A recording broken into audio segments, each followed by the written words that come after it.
Hi everyone, this is Kinjal और आप देख रहे हैं CBC news Rajasthan. Udaipur world music festival 3 दिन का प्रॉपर व्लॉग हमने बना के आप लोगों को दिखाया था, बताया था कि कैसे म्यूज़िक में कोई बाउंड्री नहीं है, कोई लैंग्वेज बैरियर नहीं है, कैसे जिम्बाब्वे की, पोर्टुगल की और उन बीच पे पूरा उदयपुर वाइब्स ले रहा था, वाइबिंग कर रहा था। शहर के डायरेक्टर संजीव भार्गव हमारे साथ हैं और ये हमारे लिए एक बहुत बड़ी अपॉर्चुनिटी है सर आपसे मिलना। सबसे पहले तो सर आपको बहुत बहुत थैंक यू इतना अच्छा फेस्टिवल हमारे उदयपुर में करने के लिए। सर बहुत लोग हैं जिन्हें उदयपुर म्यूज़िक फेस्टिवल, जी वर्ल्ड म्यूज़िक फेस्टिवल तो ये पसंद तो आया, लेकिन इसके पीछे जो कॉन्सेप्ट था ना वो उन्हें नहीं पता है।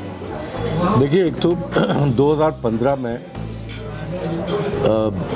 उस टाइम की गवर्नमेंट जो थी, उनके चीफ मिनिस्टर ने मुझसे बोला कि वसुंधरा राजे जी ने कि क्यों ना हम उदयपुर को या कोई एक सिटी को आप म्यूज़िक का गढ़ बना दीजिए, the hub of music.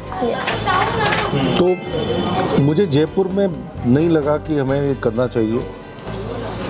Jodhpur में कुछ ना कुछ होता है, उदयपुर इतनी बढ़िया और इतनी सुंदर जगह है, लेक सिटी कहलाती है, वेनिस ऑफ द ईस्ट कहलाती है, और टूरिस्ट आते हैं एंड इट्स वेल कनेक्टेड, क्योंकि हर जगह से प्लेन्स और ट्रेन्स आती हैं।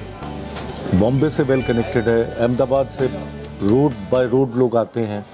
हमारे फेस्टिवल में बड़ौदा से 3 लड़कियां ड्राइव करके बड़ौदा से आई। आई एम फील हैप्पी कि वो हर साल आती हैं। So it's well connected and the weather is good. The second thing is and the most important thing is कि यहाँ पर 2000 रुपये का भी कमरा मिल जाता है, डिसेंट, जहाँ औरतें लड़कियाँ सेफ रह सकती हैं और बैक पैकर्स बाहर से आते हैं और खुश होते हैं।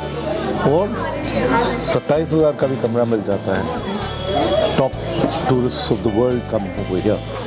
सो मुझे ऐसा लगा कि ये एक ऐसी जगह, तो मैंने कहा हम उदयपुर में करेंगे, और उदयपुर में आज मतलब ये छठा एडिशन ये था। सर पहले में फर्स्ट जो म्यूज़िक फेस्टिवल हुआ था उसमें और 6th एडिशन में जो चेंजेस हुए उनके बारे में आप क्या कहना चाहेंगे? देखिए, एक तो ये फेस्टिवल बड़ा ही है, बिल्कुल। इस बारी एक तो लाइनअप हमने बहुत तगड़ी, बहुत अच्छी, बहुत एक स्ट्रॉन्ग लाइनअप जिसको कहते हैं, हमने वो रखी, क्योंकि हमें पता था कि 2 साल का गैप हो चुका है, कोरोना फैल चुका था और सब अपने अपने घरों में लॉकडाउन में थे। तो मुझे ये फीलिंग हुई कि अगर हम स्टार्ट करेंगे इसको, then it should be world's biggest musical carnival. क्या वर्ल्ड का तो क्या, हम एटलीस्ट इंडिया का तो कर ही सकते हैं। बिल्कुल सर, जिस स्पीड सर ये फेस्टिवल आगे चल रहा है, मुझे लगता है कि एक टाइम पर ये वर्ल्ड का बेस्ट फेस्टिवल होगा। लोग अलग अलग कंट्रीज से इस फेस्टिवल में आएंगे। इस बार एक चीज़ जो आपने इसमें ऐड करी थी कि लोकल लोगों को भी इसमें ऐड किया था, लोकल एक कॉम्पिटिशन। मैं आ ही रहा था इसमें कि इस बार हमने सोचा कि सारंगी को क्यों ना प्रमोट किया जाए, क्योंकि सारंगी प्रमोट इसलिए करने की ज़रूरत है क्योंकि मेरे हिसाब से sarangi is one of the best instruments of India. अब मैं और किसी इंस्ट्रूमेंट की बुराई नहीं करूंगा, बट मैं सारंगी की बड़ाई करूंगा कि इस तरह का जो साउंड सारंगी में आता है, वो कहते हैं जैसे बोल और गायकी अंग का ये एक इंस्ट्रूमेंट है। तो हमने सोचा कि हम सारंगी ऑर्केस्ट्रा के तौर पे भी हम रोज़ उसको दिखाएंगे और उसको लोगों को सुनाएंगे। उससे देखिए, और उसके बाद हर एक आर्टिस्ट से हमने कहा कि आप सारंगी अपने उसमें अगर कर सकते हैं तो करिए। बहुत ने की, you could see a lot of famous artist had included सारंगी।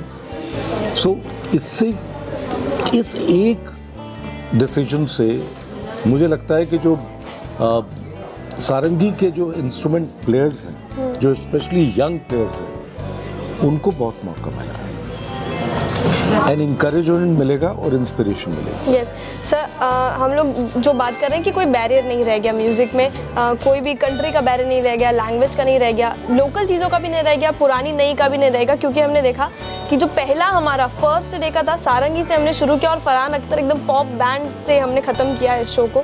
तो ये जो वेरिएशंस हैं, इस पर आप क्या कहना चाहेंगे कि अलग अलग एकदम हर चीज़ एक अपने आप में अलग है? एक तो इसमें जो 3 पब्लिक के स्टेजेस हैं, उसमें मॉर्निंग तो मेडिटेटिव स्टेज कहलाता है। वो हम अगर 300 से ज़्यादा लोग रखें तो वो उसकी एसेंस को लूज कर जाएगा, तो वो हमने माझी के घाट पे रखा और उसकी सुंदर एक बहुत अच्छी एक सेटिंग थी, सीरीन, मेडिटेटिव, और ऐसा लगता है जैसे प्रार्थना हाथ जोड़ के कर लो, वहाँ जाके ऐसा लगता है। तो मैं आपको बस यही बता रहा हूँ कि पहला स्टेज जो है वो मॉर्निंग स्टेज मेडिटेटिव है, दूसरा फतेह सागर पाल का जो है उसकी एम्बियंस, उसके रंग, उसकी पानी आ रहा है थोड़ा थोड़ा, मुंह पे गिर रहा था फव्वारे का पानी, उसे कितनी खुशी हो रही थी जब म्यूजिक चल रहा था पोर्चुगल का। So that is the romantic stage. And the third at Gandhi ground is the energetic stage, जहाँ पर लोग खड़े होके डांस कर सके।